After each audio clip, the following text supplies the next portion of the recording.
Hey, SEC, Greg Sankey, Keith Carter. I think it's time to give something back to the fans. You know, the people that are the reason you have that job to begin with?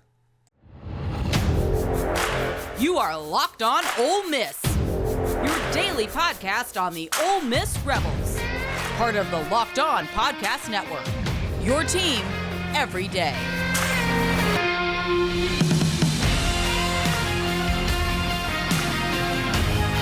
Thanks for making the Locked On Ole Miss podcast your first listen every day. We're free and available wherever you get your podcast, including YouTube. Do want to let you know that this episode is brought to you by FanDuel Sportsbook. It's the official sportsbook of Locked On. Make every moment more. Visit FanDuel.com/LockedOn to get started. Anyway, I'm Stephen Willis. This is the Locked On Ole Miss podcast, and I've been doing this for, a year and a half now on the Locked On Network. And I've been doing it for about 2.5 years total. The first year, not so much. Some of y'all probably remember that. Maybe you don't. That doesn't necessarily matter. But over the course of 2.5 years, I have built myself quite a niche within the Ole Miss community. If you Google Ole Miss Football podcast or Ole Miss podcast or anything like that, my show dominates that search result. So what that means, let me tell you exactly what that means. That means if anybody is new to the fan base or coming into the fan base and are searching about Ole Miss podcast or anything to look at, I am the first name they see. If it's a recruit or a parent that is wanting to learn more about Ole Miss football, I am the name they see. I am the place they go. I've got a heck of a reach with player parents and stuff that reach out via DM all the time. Shout out to Miss Tracy Ivy as well. That's fantastic. She's one of the original super fans of the show. So thank you, Miss Tracy. All right. But I tell you that to tell you this. I have become the front door because if you take like On3 and Rivals and 24/7, all their subscriber base, and you add them all up, they're about 10,000 people. So you got you could take every one of their subscribers and put them in the north end zone. And my thought, whenever I started to build this, was, what about the other 50,000 people in the stadium? Who is doing something for them that don't necessarily want to pay for Ole Miss content? Who is handling them to where they want to look? They're obviously interested in it. They want to find out who is taking care of them. Who is taking care of the cap and t-shirt fan in Byram, Mississippi? Who is taking care of the cap and t-shirt fan in Wiggins, Mississippi that doesn't want to drive 5 hours to Oxford on a Saturday? So I created this to be a front door of sorts for people that have been ignored, have not been able to be as informed as they needed to be. And honestly, just to have fun talking about Ole Miss football. I wanted to do Ole Miss sports every day. That's just the way it is. And the next 2 months are going to be really challenging. I'm going to have to come up. I've already talked to my manager about story ideas and things we can do to get through 2 media days. And because of that and all of these things, if you, like you said, if you Google it, it's all there. This show is absolutely blowing up. Absolutely massive numbers. And that's all because of you. And thank you very much for that. We will be approaching our millionth view on YouTube some point in the next couple of days. And whenever we hit that, I'm going to blow it out. I like to brag. I do all of that. But just wanted to say thank you to you guys and tell you a little bit why I'm doing this and what the result of this is. Because there's fans all over Mississippi that support Ole Miss, not just the people in Vaught-Hemingway Stadium.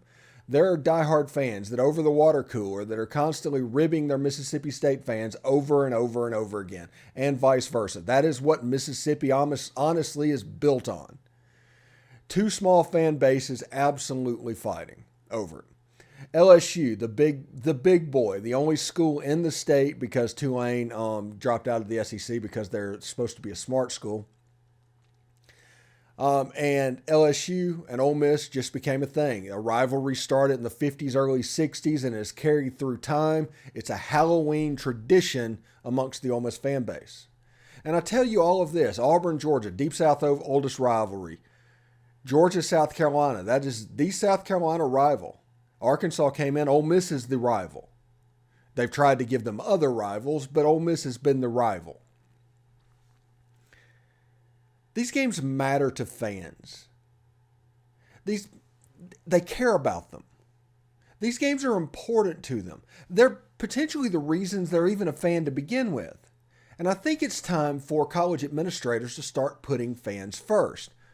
Because honestly, in this age of TV, when they started broadcasting every game on channels, attendance started to dwindle. And I'm not just talking about Ole Miss, okay?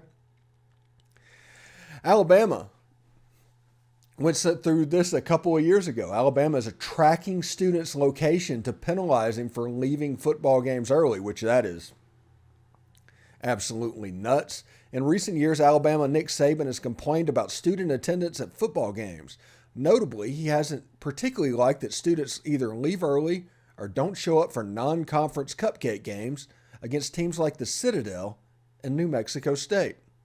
So this is I put this up here to let you know, this isn't just an Ole Miss thing. The next headline I'm putting up, it isn't a pick on Ole Miss thing. This is everywhere, throughout the conference. Nobody wants to see these games, period. And I don't know exactly what the answer is to it at the moment, but there has to be an answer. If you look at what Lane Kiffin said, Lane Kiffin on Ole Miss Football fan support, looks like a high school game in a college stadium. This is before the Kentucky game because, remember, the non-conference games in September did not draw well. The Kentucky game was a hard sellout, and they were pretty much hard sellouts all through the SEC season. The best season that Ole Miss had, the most exciting season that I just enjoyed watching, honestly, was the COVID year. The 2020 10 conference game schedule. That's what we want. We want that type of competition. Ole Miss football coach Lane Kiffin has alternated between being critical and understanding about the fan experience at the Rebels home games this fall. The number 11 Rebels host the number 8 Kentucky Wildcats at Vaught-Hemingway Stadium on Saturday at 11 a.m. on ESPN in a game that is already sold out. But in the Rebels' first 3 home games, that's hardly been the case. Average attendance averaged between around 59,000 people, but that's significant overestimation of how full the 66,000 seat stadium actually has been, especially in the second halves when games of the stadium have seldom even been half full. That is what these cupcake games do. That makes your season ticket package unappealing. You sell less tickets. Because you sell less tickets, you have to jack up prices in the stadiums to continue making the money that you have been making. And because of that, the person that pays for it is Bob in Yazoo City, who is coming for his first game in 4 years because he just wanted to go to Vaught-Hemingway Stadium and see a football game. Maybe his kid's finally of age and he wanted to experience the Grove and everything involved just like he did when he was a kid.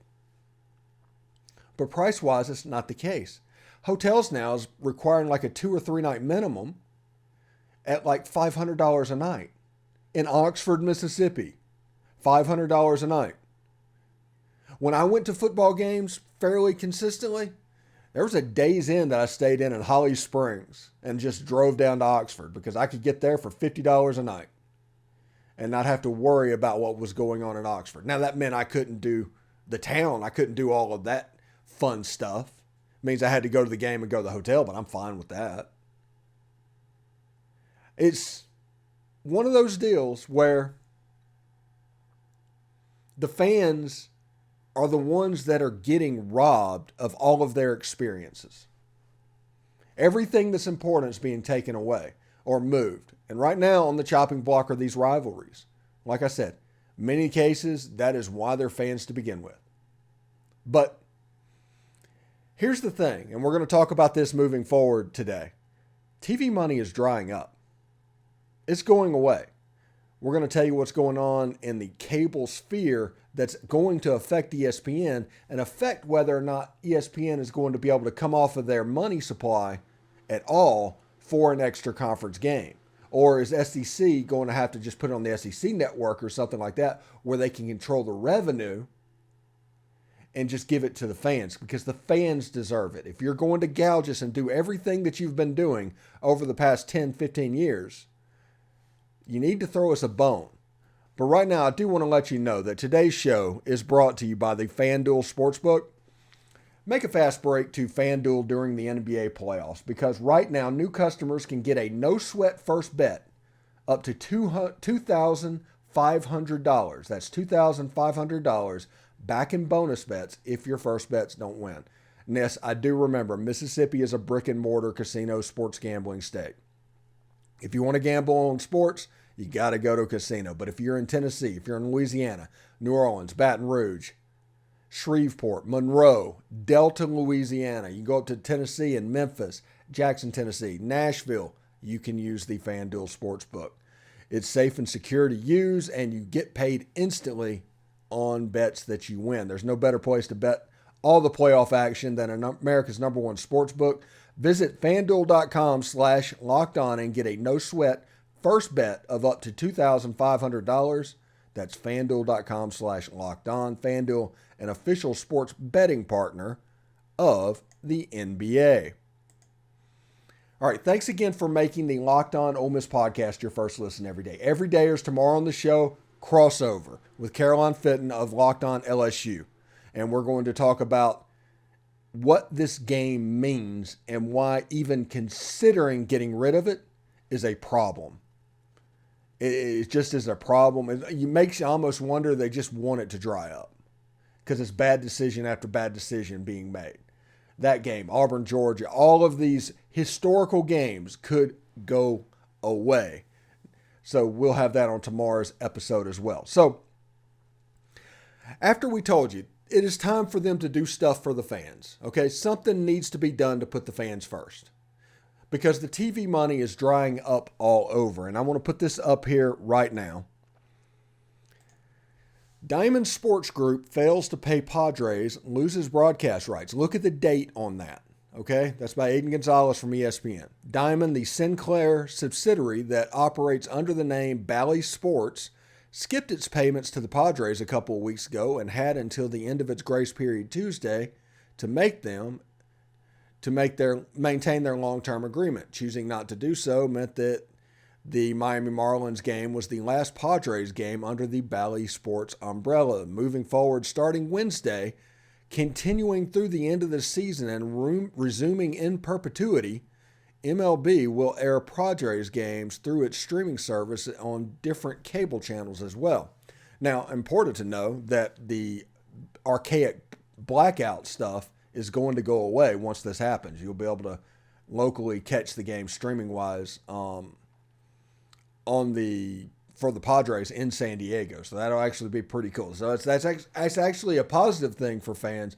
But my point is, regional sports networks are hurting. Fox was incredibly smart to ditch them a couple years back. Bally's picked them up. They've gone bankrupt since. They're not making money. And why aren't they making money? Well, I'm going to give you the ESPN subscriber base right here. This is what the ESPN subscriber base has looked like the last 6 months. This is just the main channel. In December of 2022, they had 70,233,000 subscribers. That was up around 90,000 10 years ago, or 90 million.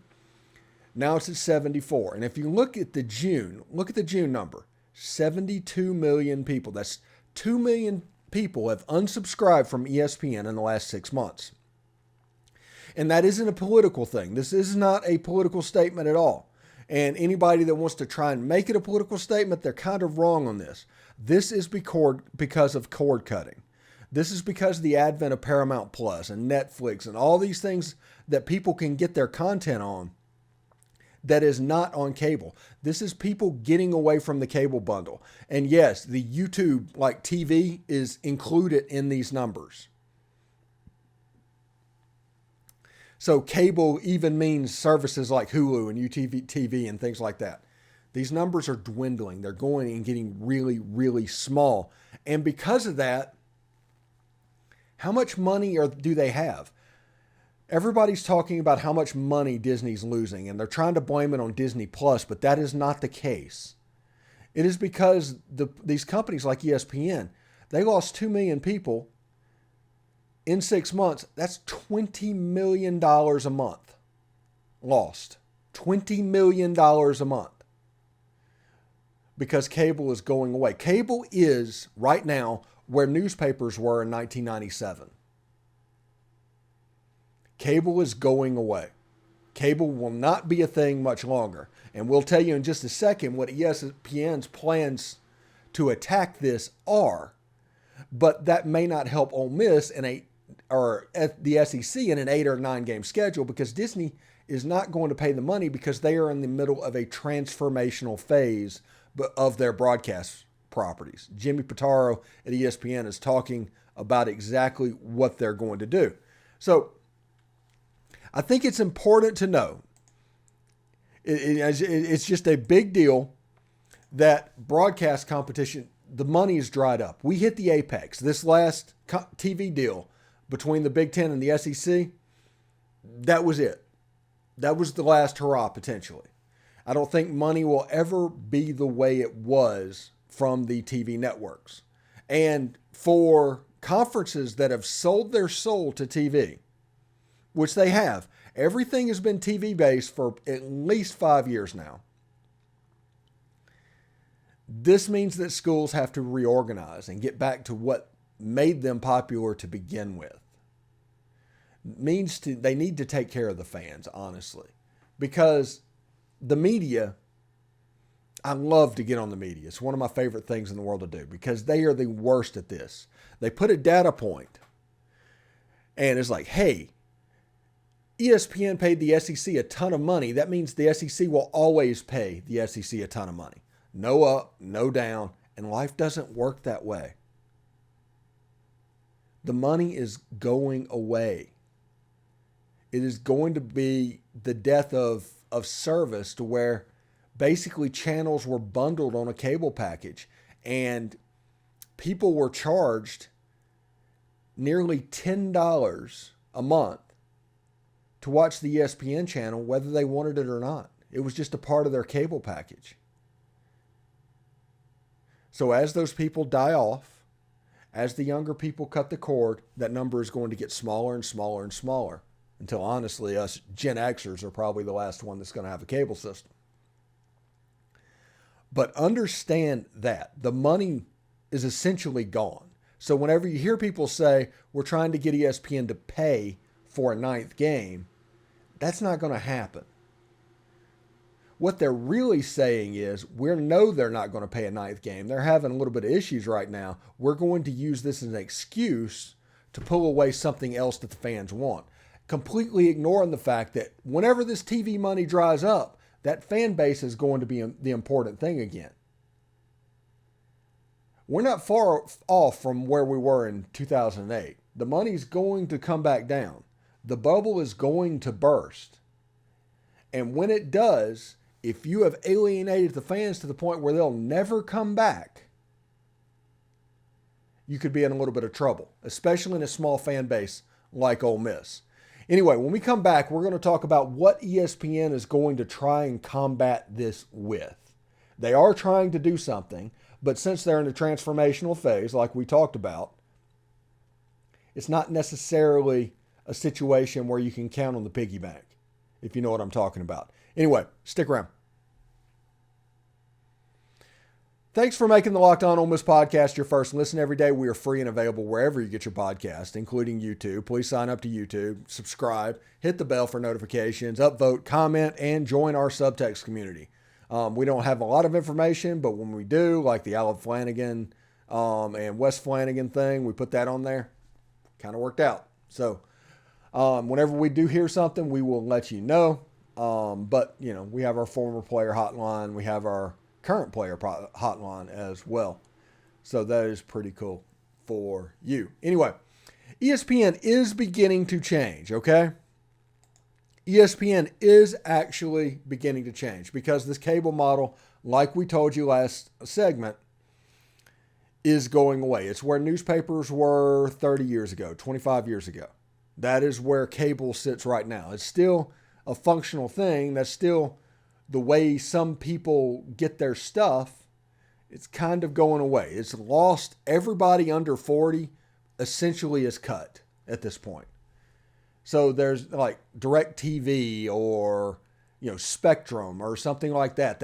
It's going to be a problem. The younger millennial generations, things like that, they've already cut, and the older ones are dying off, which means that cable market is going to get smaller and smaller. So ESPN has to do something. Well, what they're thinking about doing and what's gathering a little bit of steam, this is from May 22nd, about a week ago, from Awful Announcing. ESPN is expected to launch a full direct-to-consumer offering in 2025 or 2026. This isn't ESPN Plus. This is what the ESPN app is, but you don't need to put in provider subscription information, where you log in like ESPN Plus, but it doesn't matter who your provider is. You still get the ESPN channels and all that. That is what this is.